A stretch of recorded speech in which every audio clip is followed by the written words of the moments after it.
Hello, this is the RPG Crawler, and welcome to another RPG News Roundup, this time for September 14th, 2024, where each week I take a look back at the week in tabletop, computer, and console role-playing game news and bring you the highlights. As always, we will start with computer and console role-playing game news, the turn-based strategy RPG, or is it just turn-based RPG, or turn-based strategy game with RPG elements, maybe? Yeah, anyway, Spellforce, Conquest of Ao, is getting a new DLC on September 30th. Called the Weaver's Realms, it'll include a new spell class as well as a new magic school revolving around dreams. Action RPG Remnant 2 will be getting its third DLC on September 24th. Called The Dark Horizon, it has you investigating a mysterious place where aliens have farmlands that are tended by robots. Wizard of Legend 2 is hitting early access on October 3rd. A roguelite action RPG dungeon crawler. It'll be a follow-up to Wizard of Legend, of course, and have up to 4-player co-op play. Or is it co-op or just 4-player multiplayer play? 8-Bit Adventures 2 is also coming out in October. It'll hit consoles on October 16th. It'll be a retro-style turn-based RPG and has been available on the PC since early last year. Now it'll target the PS4, PS5, Xbox One, Xbox Series X/S, as well as the Switch. Potionomics Masterwork Edition is set to release on October 22nd. It'll be a console version of a game that has been available on the PC for a couple of years now. It'll target the PS5, Xbox Series X/S, as well as the Switch. Neptunia Game Maker R Evolution has a release date on the Xbox Series X/S. It looks like it'll hit on October 29th in both physical and digital formats. Another entry into the Neptunia series, it has an older version of Neptune looking to help some other developer goddesses to regain market share. It has been available on the PS4, PS5, and Switch for a while now. Alaloth, Champions of the Four Kingdoms, is looking to release from early access on October 30th. It is a sandbox RPG where you face off against an imprisoned dark god Alaloth. Life Sim RPG Mirthwood has been delayed. It was originally slated for release early September, but will now hit on November 6th. Apparently the developer will be using the time to improve various areas that are needed to be improved before launch. Ender Magnolia, Bloom is in the Mist, is getting a release from early access on January 22nd of next year. It'll target the PC, PS4, PS5, Xbox Series X/S, as well as the Nintendo Switch. Wander Stars is also set to release next year, hitting sometime in 2025. It'll be an anime-inspired turn-based RPG inspired by 1990s anime aesthetic, but with a modern look. It will also target the PC and the Nintendo Switch. Is it wrong to try to pick up girls in a dungeon? Familia Myth, Full Into Water and Light, is set to hit PC, as well as its previously planned Switch release. No release date has been announced, and it will follow a original story set in the same universe as Is It Wrong to Try to Pick Up Girls in a Dungeon. It looks like Whispers of the Eyeless has officially been announced. It is going to be a strategy RPG in a dark fantasy world, and it just came off of a successful Kickstarter. I think I covered the Kickstarter. Anyway, no release date is yet set, still pretty early, but it will target the PC through Steam. As far as actual releases go, Dragon Quest Monsters: The Dark Prince saw its release on PC. It is a party-based entry into the Dragon Quest Monsters series that features one of the characters from Dragon Quest IV. Caribbean Legends saw its DLC released, The Black Mark. It'll include a new ship, a new quest, a new officer, new armor, new weapons, and a new award. Towerborn hit early access. It is an action RPG with co-op play that has you guarding the people living in a tower from the monsters lurking outside. Vampire the Masquerade: A Reckoning of New York is a visual novel with RPG elements based on the Vampire the Masquerade tabletop universe, set in the shifting political landscape between the Camarilla and the Anarchs. Immortal Hunters is a beat-em-up style action RPG in early access where you play hunters in the service of a corrupt church that is facing the apocalypse after killing their own god. Chef RPG is a pixel-based RPG where you manage restaurants, pixel graphics-based RPG. You manage restaurants, hunt for ingredients, help the locals, and so on. Evotinction is a hacking and stealth style sci-fi RPG, I don't know why I said hack and slash, where you set out to stop rogue AIs. The Adventure of Popo is an adventure, I guess, RPG in an open world where you play a polar bear looking to evade enemies and collect hints on your way to Polar Bear Village. Rowborn is a puzzle-based sci-fi RPG where you look to escape a sci-fi robotic factory. Garden Witch Life is a casual farming sim slash life sim style RPG where you look to create magical food in a forest. Yez, the Dark Amulet, is a lo-fi first-person action RPG where a land has been infected by something that twists its creatures into shadow beings, and you are sent down to deal with them. Finally, Submerged Mystery Tokudachi is a mystery dungeon-style dungeon crawler where you head into a labyrinth to obtain lost powers. And we'll move on to tabletop gaming news. Chaosium has narrowed the entries into their basic role-playing universal game engine design contest down. You can check out their site, and they've selected 10 of them, which you can vote on, with the winner receiving cash prizes. I think a couple of the winners will receive cash prizes. It looks like Pathfinder, The Dragon's Demand, has a new trailer out. It was announced some time ago. However, it looks like they've also announced that there will be a Kickstarter launching soon. I will go ahead and cover that when it does launch. It will be a CRPG-style game using tabletop miniature-style presentation based on the Pathfinder 2nd Edition rule set. Discworld will be getting a tabletop RPG with a Kickstarter to launch on October 15th. Once again, I will cover that when it launches. Even though Modifius will be handling it, it will not use the 2D20 system and will be more narratively focused. Onward towards minor and PDF releases, we have a couple offerings from Azoth Games for Pathfinder. There is Mysterious Classes, Universal Zodiac, which will offer information on manifesting constellations via the Akashic Arts. They also have Apocryphal Akasha Celestial Cartoons, Celestial Cartography. This voice to text is messing me up. I need to edit it more before I do these. Anyway, it includes a Card Keeper archetype, the Hamashi Path, as well as more information on cosmologies. Grimm Press has a couple entries into their series of 5th edition and dungeon crawls called Cavern Crawls. There's Cavern Crawl 54, Undead Throne, number 55, The Soulbinder, and number 56, Eternal Beasts. Arklands Online has a couple of 5th edition offerings. There is The Ruins of Serpentstone, which includes 5 adventures for 5th edition, complete with a boss fight, monster stats, and an easy 1 to 2 page format. There's also Secrets of Marath Vale, a gazetteer that describes the former home of the Enigmathi and Marathi people. Kelphasil's Tales once more has a few adventures for 5th edition. There is Mind Prison, Moon Warrior, and Murder at the Lodge. The City of 100 Ships is a 5th edition one-shot by Critical Kit that appears to be some sort of political intrigue-focused adventure. Relics and Realms, Issue 8, Brackenvale, is another in a series of 5th edition offerings. This one an adventure focusing on a realm in a low-lying basin with thick carpets of bracken and groves of hardy trees. The Survivor's Guide to the Frostwilds is a 5th edition setting guide to the Frostwilds campaign. It offers a new pantheon, new human subclass, various tokens and paper minis, as well as monster lore and stat blocks. Lost Sacrifice of Cthulhu is a grimdark-style 5th edition adventure dealing with savage fantasy and dark magic in the lost citadel of Cthulhu.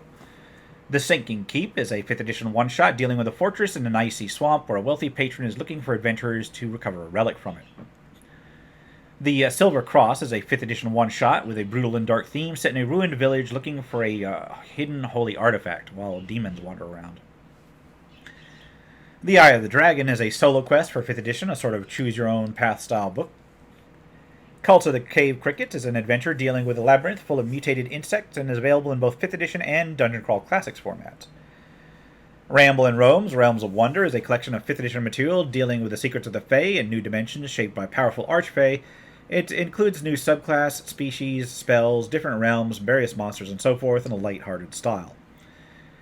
A4Play has an entire collection of companions for 5th edition, each one with stat blocks and abilities, role-playing tips, adventure hooks, and so forth. There's Dewcap Toad, Flicker Ferret, Glowing Gecko, Mystic Mongoose, Tundra Tarsier, Jasper Jackdaw, the Omen Owl, Gossamer Griffin, Moonshadow Lynx, Quake Quoll, Glimmer Fox, Cinder Sprite, Ice Ebix, and I believe a bundle will all or most of them as well, and there may be more of these out because it looks like they're putting out a couple of each day.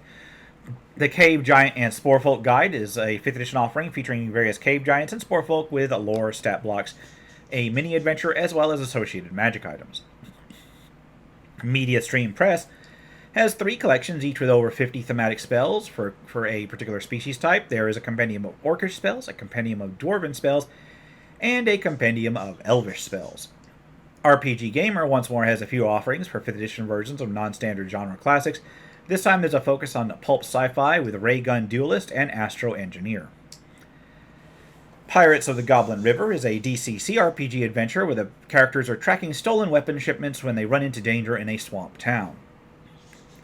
Zilakgarat is a Shadowdark RPG compatible scenario featuring a gleaming ziggurat which has attracted trouble from some rat folk. Aftermath is another entry into the Adventures in Philbar series, this one dealing with the aftermath of an unsuccessful dungeon crawl where the few survivors are wounded and must basically return through all the hazards to get home. Raiders of the Forlorn God is an old-school Essentials compatible adventure where you are hired to escort a wizard to the cenotaph of a forlorn god. Madness of the Azure Queen is a desert-style dungeon adventure compatible with the Beckme-style systems. Don't see a lot of those out. Mummy Rot Issue 1 is an OSR-style offering that includes various lists with encounters for several different locations, lists of rare, interesting items, monsters to put into dungeons, and so on. Unbreakable Pathways is an OSR-style collection of Asian-themed adventures from various cultures and traditions. I believe their selling point is that they were created by people with an Asian background, so there is that. They're set for a variety of systems and rules, basically. So it's just an anthology of different adventures for different rule sets. Mazes Fantasy RPG Module number 26. Raiders in the Waste is yet another adventure for the Mazes RPG. This one deals with a guild that has responded to a plea for assistance for a trek through the Salt Waste. Once Upon a Time in the Quest is a campaign for Against the Dark Master, dealing with strange events unfolding in a town near the Bewitched Forest. Seems to have a fairy tale kind of theme. Star Knave is a rule supplement to play space opera and sci-fi style adventures for Knave 2nd Edition, available separately. It offers rules for starship combat, various weapons, armor and gear, NPCs, and so on. Tome of Monsters. For Savage Worlds is exactly what it says on the tin, a collection of monsters for Savage Worlds which can be used for horror or other styles or genre. Bizarre Kingdoms is also for Savage Worlds and is a supplement using the Odysseys and Overlords setting, describing a dozen kingdoms separated by dangerous wilds and so forth. Bloodied Axe is an RPG based on another rule set, but not requiring it. This one is standalone. That has you playing outcasts tossed out to fend for themselves. Basically got to build up your tribe of outcasts. 7th Sea Adventures. The Grand Design, Episode 1, is the first entry into a series of adventures for the 7th Sea 2nd Edition. Realms of Pugmire, Threats and Curs is a collection of creatures and enemies to be used as antagonists or rivals or even allies for the Realms of Pugmire. It looks like it's done in a style reminiscent of the AD&D 1st Edition Monster Manual, so that's cute. Alatir, the Dark Ages, is a fantasy RPG setting and toolkit designed for any kind of fantasy world. It is a classless, skill-based system using a D20 and a D6 designed around lightning-fast character creation, gritty wound systems, and so on.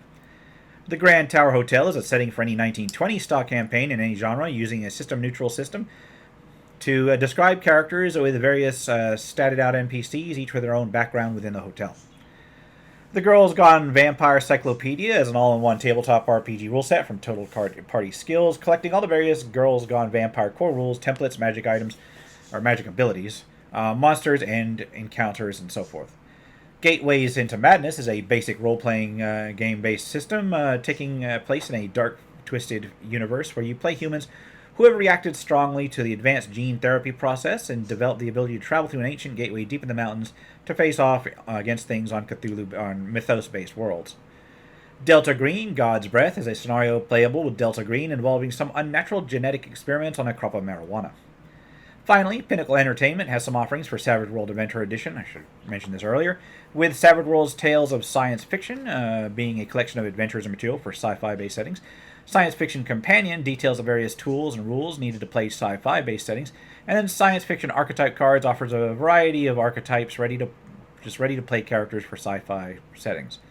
With that, we'll move on to crowdfunding campaigns. Remember that contributing to a crowdfunding campaign should be done only at your own risk. Doing so is no guarantee of even receiving a product. Mentioned here is not an endorsement, but is for informational purposes only. And while a computer and console role-playing game campaign did catch my eye this week, it looks like it was canceled between the time I wrote the script and now, so yeah, okay. We'll move right on to tabletop crowdfunding campaigns with Carnival of Forgotten Smiles, which will be a one-shot 5th edition adventure featuring a mysterious carnival.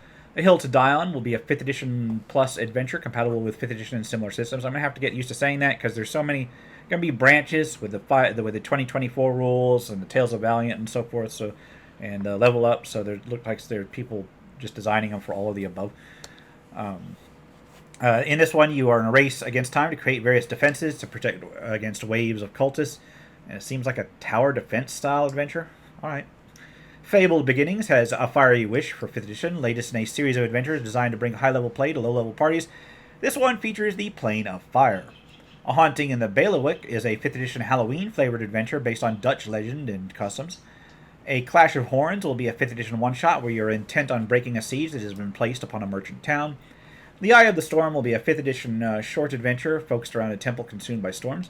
The Bandit Queen will be a 5th edition adventure with a swashbuckling theme featuring charming brigands. The Forests of Illusion will be a 5th edition adventure featuring a race for power through a forest where reality is fading. Constellations Descend Aquarius will be a 5th edition adventure module, another in a series designed around zodiac signs, and will include sufficient mechanics to support it. The Court of Tatterdemalion looks to be a supplement for 5th edition, dealing with a unique criminal guild, where there are many pages of NPCs, maps, and a scenario for use in urban adventure styles. SideQuest is looking to collect year 3 of their magazine. This is SideQuest Magazine, not SideQuest, the adventure series, so they're different. This one will put the third year of SideQuest Magazine into print in a single tome. It is a magazine featuring 5th edition compatible material that comes out, I think, roughly each month. Anyway, A Meeting with a Stranger will be a tabletop setting and campaign compatible with 5th edition, detailing a world where many NPCs with their own interactions, hundreds of new monsters, new weapons, classes, and spells in a world where magic has been on the decline for centuries. The Rise of Vaporia will be a diesel punk-style 5th edition campaign suited for levels 1 to 5 and will be the first part of a trilogy. Gaslight Victorian Fantasy, revised and expanded for 5th edition, will be exactly what it says on the tin. Collecting material will allow you to run a Victorian-style world where fiction and fantasy are blended and treated as one reality. Shadow City Mysteries will be a 5th edition compatible tabletop role-playing game, as well as setting within a sort of dark clockwork noir-style world. The Soulforged and the Enchained will be a set of 5th edition and 5.5 edition classes that will feature soul siphoning and the ability to infuse weapons. Unnatural Horrors Compendium of Fear will be a collection of horror-themed monsters, as well as a horror-themed adventure, various magic items, expanded sanity rules, and a true necromancer class, all for 5th edition. Philip Reed will be having another deck of more ensorcelled weapons. Will be a collection of 50 illustrated cards detailing various weapons for 5th edition, as well as similar fancy games. Overworld Omnibus will be a monster manual with designed for 5th edition and DCC RPG, inspired by retro video games. And it's basically a collection of previously released Overworld, Nightworld, Pipe World, Robo World, and Space Station M into one hardcover. And they're based on various 1980s Nintendo games and similar. Terra Incognito will be a retro fantasy-style RPG featuring pulp fantasy themes with a mix of dark magic and futuristic technology, inspired by 80s fantasy cartoons, comics, games, and RPGs. Reaver will be a sword and sorcery style RPG with dice chain mechanics and ancient world setting designed to have a grittier theme. Root will be getting a new supplement, Ruins and Expeditions, with a new faction. It'll revolve around dangerous forests and mysterious ruins. Wild Imaginary West will be a Wild West RPG with grit, mechs, and more, with a focus around hunting monsters, like Monster Hunter in the Old West. Weird, okay. Wings of Valor looks to be a World War I focused solo tabletop RPG. To each their own. I mean, I'm sure there's people that like that. Amazing Universe campaign setting will be a superhero campaign setting for the 3rd edition of Mutants and Masterminds superhero tabletop RPG. And finally, there is Trailblazer, which will be a sci-fi western nostalgia tabletop RPG with a collection of 3 solar systems, and I'm sure that you're familiar with those kind of like western / sci-fi mix kind of settings. So they're trying to duplicate that. With that, I'm going to wrap things up here. This has been the RPG Crawler with my RPG News Roundup for September 14th, 2024, and I just realized that I've been running this YouTube channel for a decade now, and I have almost 5,000 subscribers. Yeah, I don't have anything specifically prepared for it, and things have been kind of rough for me and my family. Well, not. I got some. I got to worry about my mom's health lately. So if I can do something for the 10th, I don't know. If I do it, I'll try maybe a stream a dungeon hack or something. Who knows? Anyway, if you like what you've seen, remember to leave a like, comment, guide feedback, and subscribe for more RPG content. Until next time, take care and goodbye.